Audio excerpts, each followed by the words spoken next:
You guys will find that you have passions, and having a passion is a gift. I think we all have passions, and you don't get to choose them, they pick you, but you have to be alert to them. You have to be looking for them. And when you find your passion, it's a fantastic gift for you because it gives you direction, it gives you purpose. You can have a job, or you can have a career, or you can have a calling. And the best thing is to have a calling. And if you find your passion, you'll have that, and all your work won't feel like work to you. Many kids and many grown-ups do figure out over time what their passions are. And sometimes we let I don't think it's that hard. I think what happens though sometimes is that we let our intellectual selves overrule those passions. And so that's what needs to be guarded against. My job, one of my jobs as the leader of Amazon, is to encourage people to be bold. And people love to focus on things that aren't yet working. And that's good, it's human nature. That kind of divine discontent can be very helpful. But it's incredibly hard to get people to take bold bets. And you need to encourage that. And if you're gonna take bold bets, they're gonna be experiments. And if they're experiments, you don't know ahead of time whether they're gonna work. Experiments are by their very nature prone to failure. But big successes, a few big successes compensate for dozens and dozens of things that didn't work.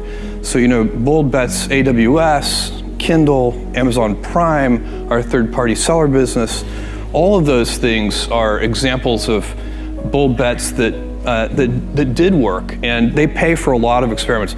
I've made billions of dollars of failures at Amazon.com, literally billions of dollars of failures. And you might remember Pets.com or Cosmo, or give myself a root canal with no anesthesia very easily. None of those things are fun, but they don't matter. What really matters is companies that don't continue to experiment, companies that don't embrace failure. They eventually get in a desperate position where the only thing they can do is make a kind of Hail Mary bet at the very end of their corporate existence. Whereas companies that are, making bets all along, even, big bets, but not bet the company bets. I don't believe in bet the company bets. That's when you're desperate. That's the last thing you can do. It's not, you could be out of work and have terrible work-life balance. Even though you've got all the time in the world, right. You could just feel like, oh my God, I'm miserable, and you would be draining energy. And so you have to find that harmony. It's a much better word. And I think for most people, it's about meaning. People want to know that they're doing something interesting and useful. And for us, because of the challenges that we have chosen for ourselves, we get to work in the future, and it's super fun to work in the future for the right kind of person. You need to be nimble and robust. So you need to be able to take a punch, and you also need to be quick and innovative and doing new things at a high speed. That's the best defense against the future.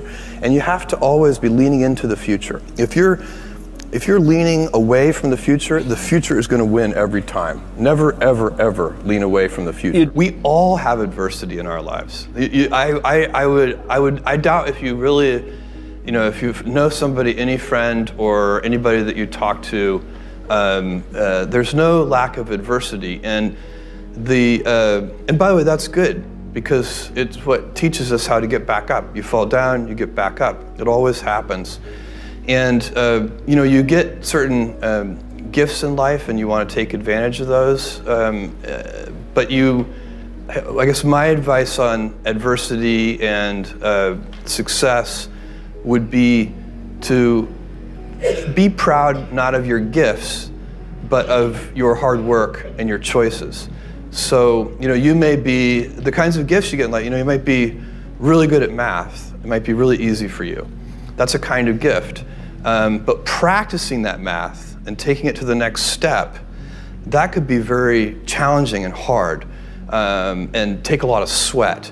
That's a choice. You can't really be proud of your gifts because they were given to you. You can be grateful for them and thankful for them. But your choices, you choose to work hard. You choose to do hard things. Those are choices that you can be proud of. Being an inventor requires, because the world is so complicated, you have to be a domain expert. I mean, in a way, even if you're not at the beginning, you have to learn enough so that you become a domain expert. But the danger is once you become a domain expert, you can be trapped by that knowledge. And so inventors have this paradoxical ability to have that 10,000 hours of practice and be a real domain expert and have that beginner's mind. Have that look at it freshly, even though they know so much about the domain. And that's the key to inventing. You have to have both. And I think that is intentional. I think all of us have that inside of us, and we can all do it, but you have to be intentional about it. You have to say, yeah, I am going to become an expert, and I'm going to keep my beginner's mind. You can't skip steps. You have to put one foot in front of the other. Things take time. There are no shortcuts. And but you want to do those steps with passion and ferocity. It's easy to have ideas. It's very hard to turn an idea into a successful product. There are a lot of steps in between, and it takes persistence, relentlessness. So I always tell people who are, who think they want to be entrepreneurs, you need a combination of stubborn relentlessness and flexibility. And you have to know when to be which. And basically you need to be stubborn on your vision, because otherwise it'll be too easy to give up. But you need to be very flexible on the details, because as you go along pursuing your vision, you'll find that some of your preconceptions were wrong, and you're going to need to be able to change those things. So I think taking an idea successfully all the way to the market and turning it into a real product that people care about and that really improves people's lives is a lot of hard work. Don't try to chase what is kind of the hot passion of the day. I think we actually saw this, I think you see it all over the place in many different contexts, but I think we saw it in the internet world quite a bit, where at the sort of peak of the sort of internet mania in, say, 1999, you found people who were very passionate about something. They kind of left that job and decided, I'm going to do something in the internet, because it's it was almost like the the 1849 gold rush in a way. I mean, you find that people, if you go back and study the history of the 1849 gold rush, you find that at that time everybody who was within shouting distance of California was, they might have been a doctor, but they quit being a doctor and they started panning for gold. And that almost never works. And even if it does work, according to some metric, financial success or whatever it might be, I suspect it leaves you ultimately unsatisfied. So you really need to be very clear with yourself. And I think one of the best ways to do that is this notion of projecting yourself forward to age 80, looking back on your life and trying to make sure you've minimized the number of regrets you have. That works for career decisions, it works for family decisions. Do you want, I have a 14-month-old son, and it's very easy for me to, if I think about myself when I'm 80, I know I want to watch that little guy grow up.